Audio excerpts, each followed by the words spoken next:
Happening now, transition of power. What Jamestown's mayor has to say about New York's first female governor. Plus, an autopsy is underway for the toddler recovered from the Allegheny River in Warren, the latest on this tragic story. Well, that summer heat and humidity is going nowhere over the next several days. We'll talk about how warmer it will get over the next several days. We'll talk about it next as the News at Noon starts right now. Live and on demand, this is WNY News Now.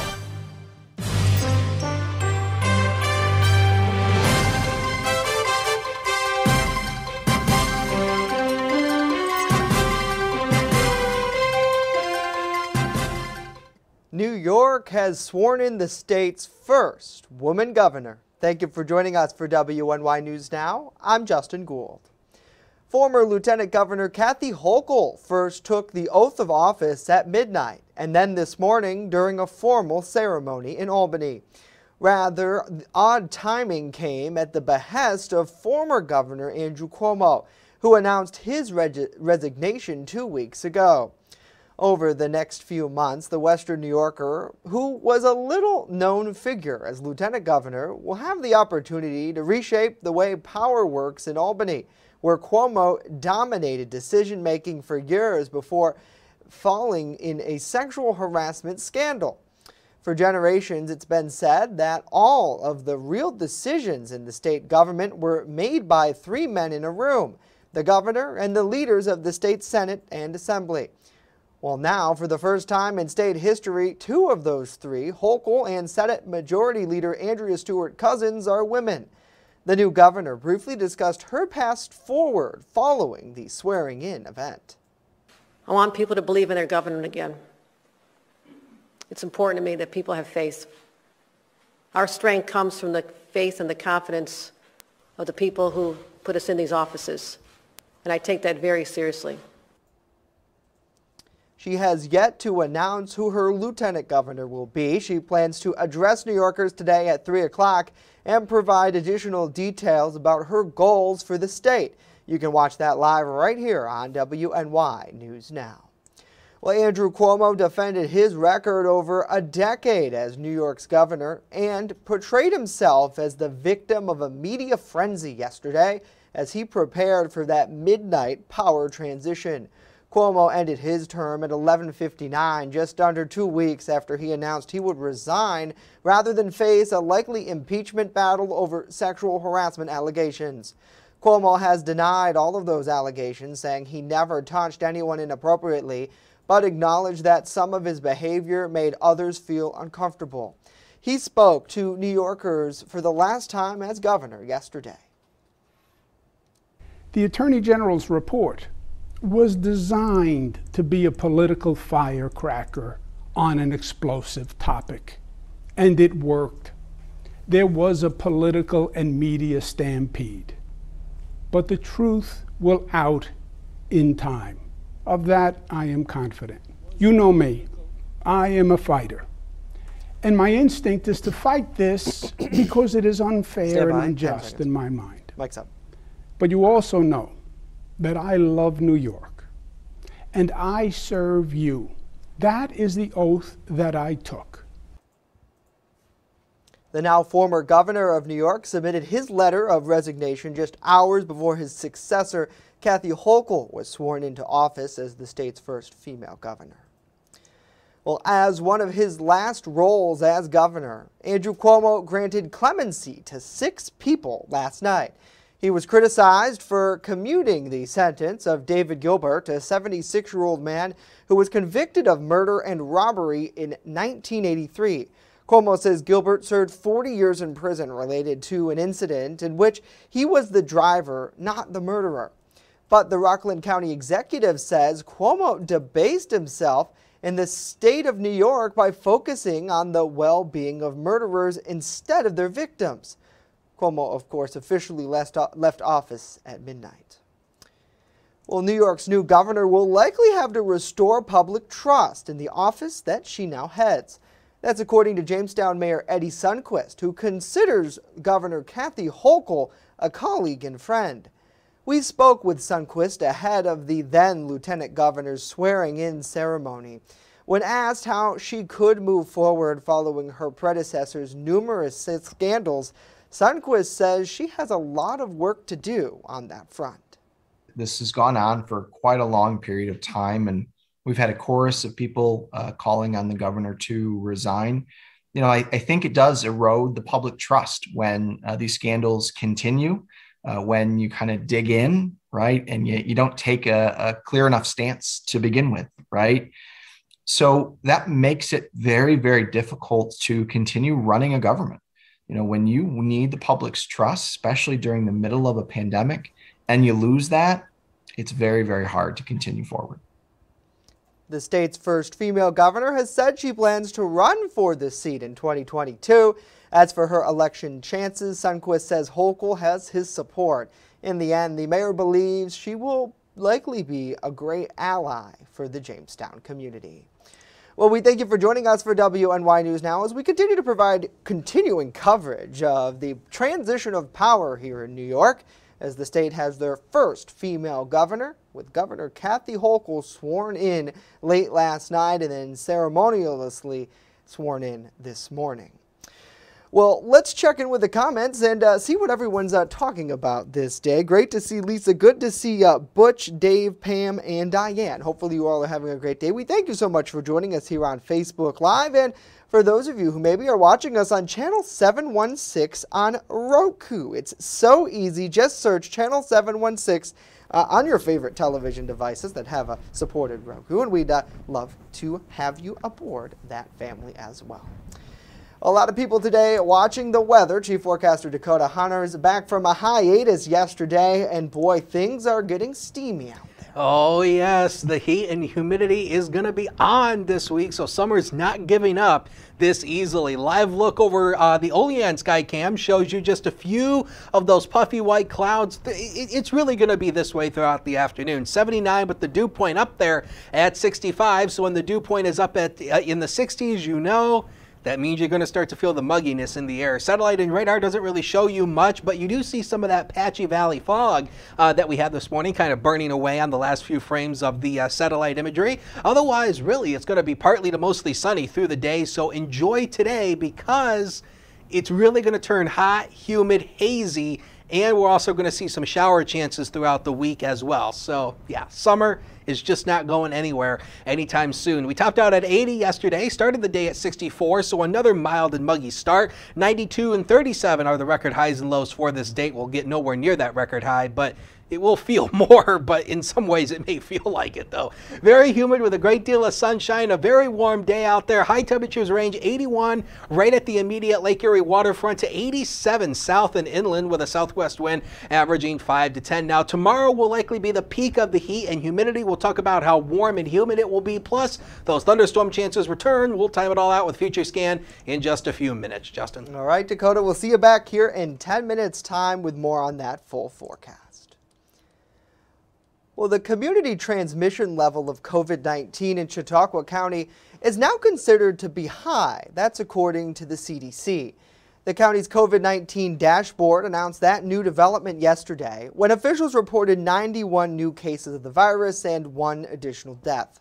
The new data ranges from Friday through Sunday. Much of the new cases are linked to the COVID-19 Delta variant, which county officials previously said. In addition to the high transmission level, the county's 7-day average positivity rate also increased to 5.2%. The good news, however, is with the county's hospitalizations, which have remained relatively low, only 7 people seeking treatment countywide. To date, over 9,300 people have recovered from the virus out of 9,700 confirmed cases. As for vaccinations, New York State's Department of Health reporting 51% of the county, 65,000 people, have received at least 1 dose of the COVID-19 vaccine. Well, Pfizer gets the thumbs up for the full FDA approval of its COVID-19 vaccine, plus a new name, Comirnaty. Experts say it's a step in the right direction in the fight against the virus, but the work on the vaccines continue now, which brings up some new questions. Brett Conway breaking down a few of those FAQs. The moment you've been waiting for is here. The FDA has spoken. The vaccine is safe and effective. It's within our power to get this under control. Pfizer's COVID-19 vaccine now has the FDA's official stamp of approval for people 16 years and older. We have more data about efficacy and safety than almost any other vaccine in the history of vaccination. What could the approval mean for vaccine mandates? They're going to give a lot of incentive and backing for a lot of institutions and organizations and places of employment to mandate. We certainly expect there will be more mandates for factions of federal employees. What about a vaccine specifically for the Delta variant? Pfizer says it's got one in the works just in case. Booster shot of the current vaccine is very, very, very effective against Delta, but we cannot take that chance. What's the latest on vaccines for kids 11 and younger? We just have to wait for the data to be complete. That includes data on safety and effectiveness. The companies will be able to present the data to the CDC by the mid-fall or so. Then the FDA will either make the vaccine available under EUA or wait a little longer for full approval. And you're all done. Every shot, a step in the right direction. I hope we could start to get some good control in the spring of 2022. I'm Britt Conway reporting. Britt, thank you. Coming up, a lot more to tell you about. An autopsy is underway for the toddler who fell into the Allegheny River in Warren County over the weekend. And later, it seems like we're all paying more for everything from groceries to gas. The latest to stop inflation as WNY News Now continues on this hot and sunny Tuesday.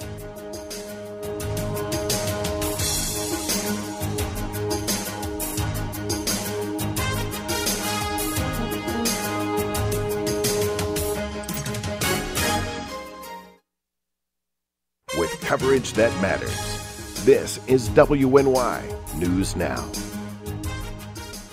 EagleZip.com is your local one-stop shop for all of your home and business computer needs. Located on Fluvan Avenue Extension, just outside of Jamestown, EagleZip.com sells and services all brands of desktops and laptops, as well as servers and network equipment for your business. All new computer sales include transferring your data from your old computer plus a 2-year warranty. Call EagleZip.com today. Stop by EagleZip.com today and let us make computers easy for you. Located along the Amish Trail, the Randolph Retail Company offers a variety of clothing, jewelry, and gifts for any occasion. Offering uptown merchandise at small-town prices, our locally owned business balances quality and value. With complimentary gift wrap here at the Randolph Retail Company, we pride ourselves in personal service. Check out our Facebook page or stop in today at 127 Main Street, Randolph, just a 20-minute drive from Jamestown.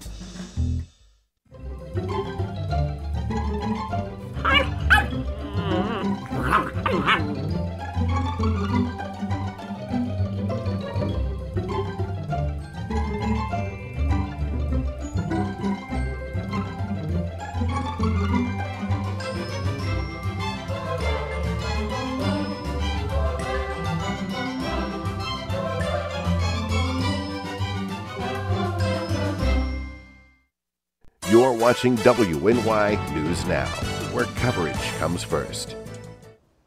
An autopsy for a little girl who fell into the Allegheny River in Warren County over the weekend is underway. Lisa Adams with our news partner WNY News Now has more on what preliminary findings have to say and the renewed spotlight now on child swimming safety. Lisa? Yeah, that's certainly very important, and it's really something that this family knows, living right along the Allegheny there in Tiddiyute. The water especially high and rushing this year, but apparently a number of things just went wrong that morning, leading to the child's death. State police say that 2-year-old Izzy Peterson apparently fell into the rushing Allegheny River on Saturday morning. Her mom, Patty Vargason, tells us that Izzy and her 3- and 5-year-old siblings slipped out through a gate left unlatched by the family's older children. Now, Vargason told me she was asleep at the time. She says it is a chain of events that she can't undo and will have to live with forever. After an extensive search, as you mentioned, Izzy's body was recovered Sunday afternoon in a debris pile trail along the river a mile downstream from where investigators believe she fell in. Lifeguard managers at Presque Isle State Park say Izzy's death is a terrible reminder to other parents of how quickly things can go wrong for small children left unsupervised around any body of water, from as big as Lake Erie or as powerful as the Allegheny to a small backyard pool. Lifeguards say they're not the first line of defense. Little ones near water need to be with a responsible adult. If you're on a waterway, then maybe what you need is, when your children are outside, is that they're in a fenced-in area that would prevent them from getting access to it. That's the key, is to prevent them from getting access without supervision to really any type of water. North says, of course, any kind of gate or fencing needs to be childproof as well. There was an autopsy, by the way, on Izzy's body here at the Erie County morgue today. So far, according to the Warren County coroner, the cause of death is accidental drowning. Izzy just turned 2 on the 3rd of August.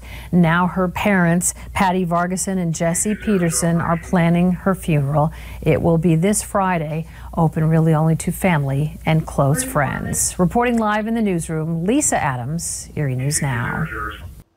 Lisa, thank you. A GoFundMe page has since been launched, raising thousands of dollars to help cover the funeral expenses.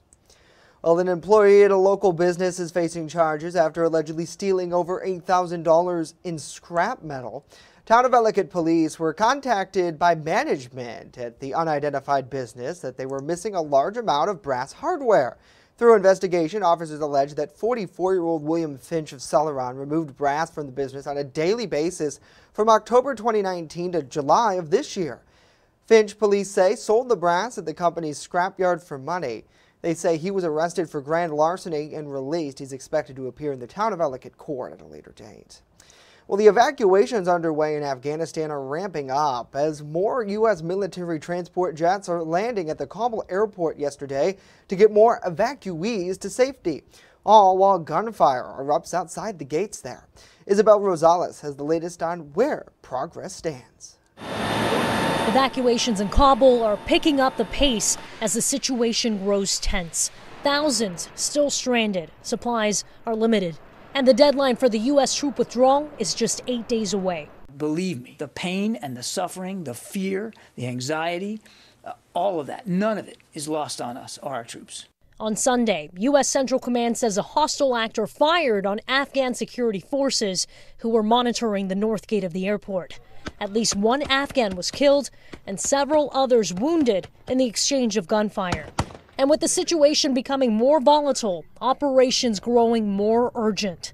Within the last 24 hours, the Pentagon says 16,000 people have been evacuated out of Kabul. Our mission remains focused on ensuring a steady flow of evacuees out of Kabul to the intermediate staging bases and safe havens.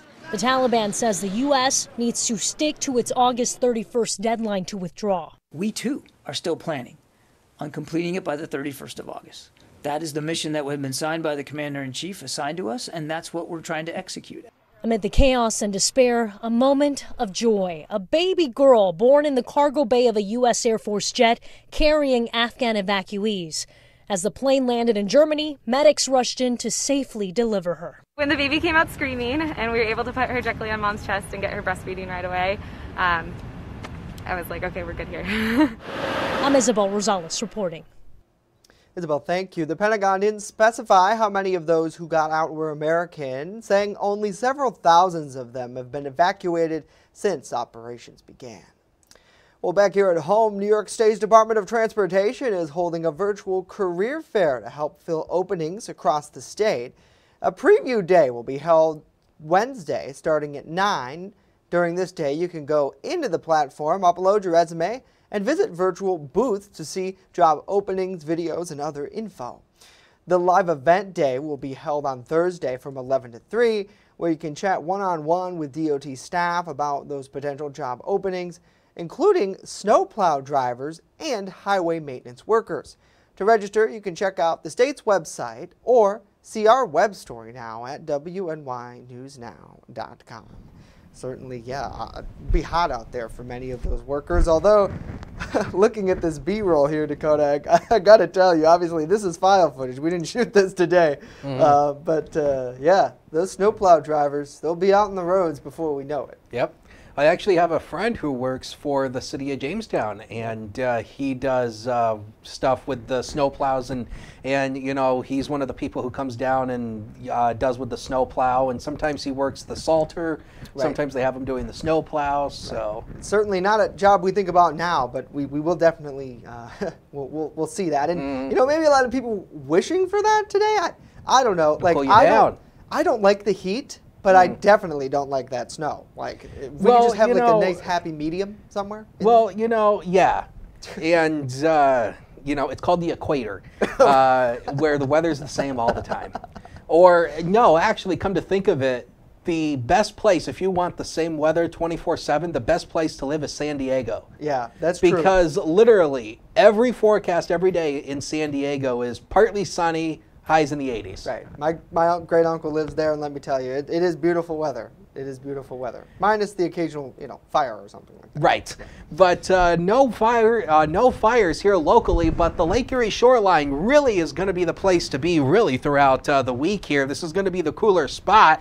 The water temperature 75 off Buffalo, 77 now off Erie. It's bath water with a southwest wind averaging 5 to 15 knots with wave heights 1 foot or less. So good for the boaters out there. And also it'll be nice to just hang out by the waterfront, because really that's really going to be where it is. Take a look at the forecast high temps over the next 5 days. 83 today, 86 on Wednesday, and we all know that that's pretty hot for us. I mean, you know, 86 degrees, that's a heat wave to us. 83 on Thursday, 81 back on Friday. We'll be watching the presence of a cold front later in the week, but it looks like the front really isn't going to produce much cooling in terms of any sort of cooler or refreshing air. And then by the weekend, we start warming back up again, 83 on Saturday. But the actual air temperatures really is only a part of the story.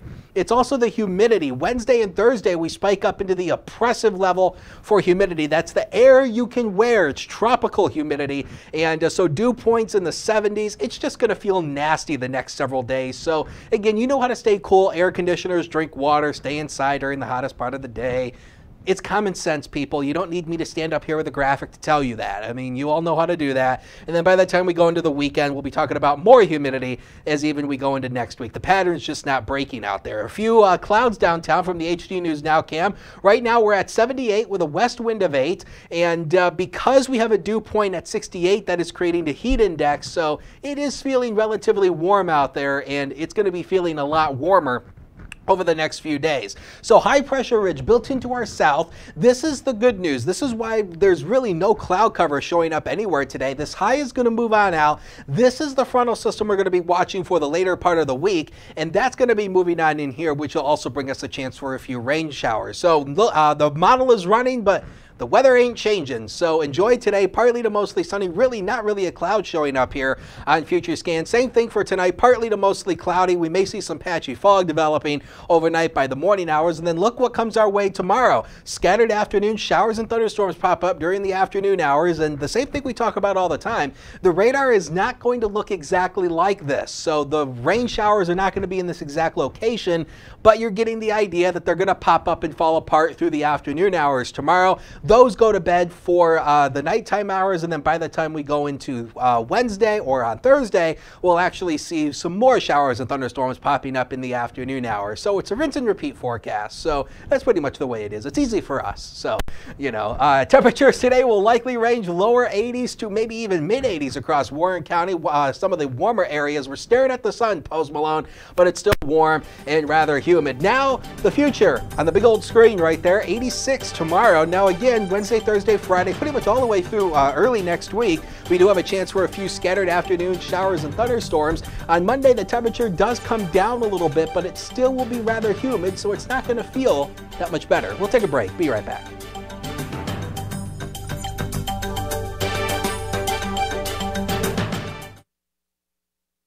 With coverage that matters, this is WNY News Now. I'm a survivor. I'm a survivor. I'm a survivor. Testicular cancer is the leading form of cancer in men aged 15 to 35. 1 in 250 men will be diagnosed with testicular cancer. But 98% will survive if detected early. As a survivor, I believe early detection is the key. Learn how to do a testicular self-exam and other important facts about testicular cancer at oneball4tc.com. It's not just what we say, it's what we do. Local first. It isn't just our slogan. It's our mindset every single day. So whether you're watching our daily live streams or staying up to date with reports on our website and mobile app, you'll always see the same attention to detail from reporters who passionately care about our community, who have one goal in mind: to always put the facts first. For me, it's more than just getting the forecast right. What I love the most about my job is that I come into work every day to help break down the weather, letting people know how this is going to impact their day. We take pride that First Defense Weather is the only local weather team in the Southern Tier. We don't just copy and paste our weather from outside sources. Every part of our forecast is handmade right here in-house, something our team really takes pride in. What matters to you matters to us. Every story, every day. WNY News Now, where coverage comes first. I know what you're thinking. I need a job. I need a new career. Well, I've been there. I've been there. I've been there. I wasn't happy with what I was doing. After high school, I didn't have a plan. I just wanted to start working. I got laid off twice, but you gotta keep going. You just need the right skills. Find an apprenticeship. I found a 2-year IT program. I found a medical course online. I'm now a consultant in the tech space. You have more options than you think. You can do this. You will find something. You will find something new.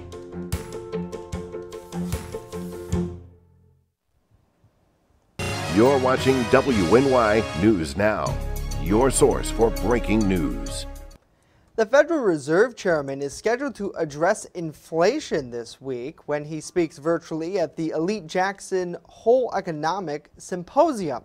The speech comes as inflation is triggering sticker shock at some grocery stores. The latest numbers prove prices are going up for just about everything. In today's Consumer Watch, Mandy Gaither with a closer look at the numbers and what products are seeing inflation take the biggest toll. The price hikes keep coming. Prices for everyday goods and services rose in July by 5.4% compared to a year ago, according to the Labor Department's Consumer Price Index. We have pent-up demand and we have big disruptions in supply, and they put pressure on prices. Here's a look at the sticker shock people are experiencing right now. Women's dresses up about 19% in price over the last 12 months. Used car and gas prices up about 42%. Rental cars are up more than 73%. Experts say the pent-up demand for travel kept inflation hot. It is not the 70s and the 80s, but it is 3 to 4% inflation that will last for much longer than most people expect. Americans are also paying more at grocery stores. Apples and milk up 6% over the past year. Fresh fish up more than 8%. Meat up nearly 11%. One food distributor says the price hikes are concerning. I've been doing this for 35 years.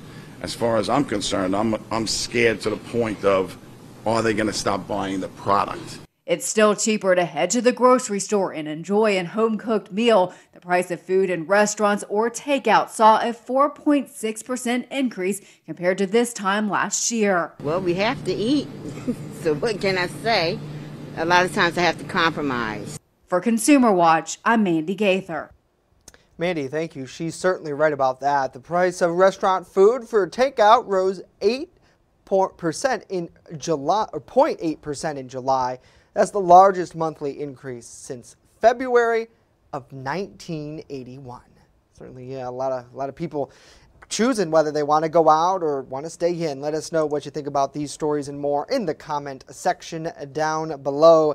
And boy, yeah, things are expensive, Mr. Or just Hunter. eat grass. Yeah, I mean, we could just be free, cows. You know, go out there in the field and just eat it. Well, you know, honestly, in the early days, and I don't want to call myself like somebody who actually predicted this, but in the early days of the COVID-19 pandemic, I had said I wouldn't be surprised if all the prices go sky high once we start getting post-pandemic, because everybody is going to use the excuse of the pandemic to raise prices. And I'm sure in a way supply and demand does play a role in it, but I think there are some, and this is my humble opinion, I'm Yeah. sure this is just my humble opinion, that I'm sure some industries are using COVID to raise prices for no reason. And I know that things have gone up, right? They've seen the cost of living is going up as more goes people up with the money. reopen. Right. Right, Justin? Oh, yeah. Don't tell me about that, Dakota. That's it for us. And We'll that's see not you a back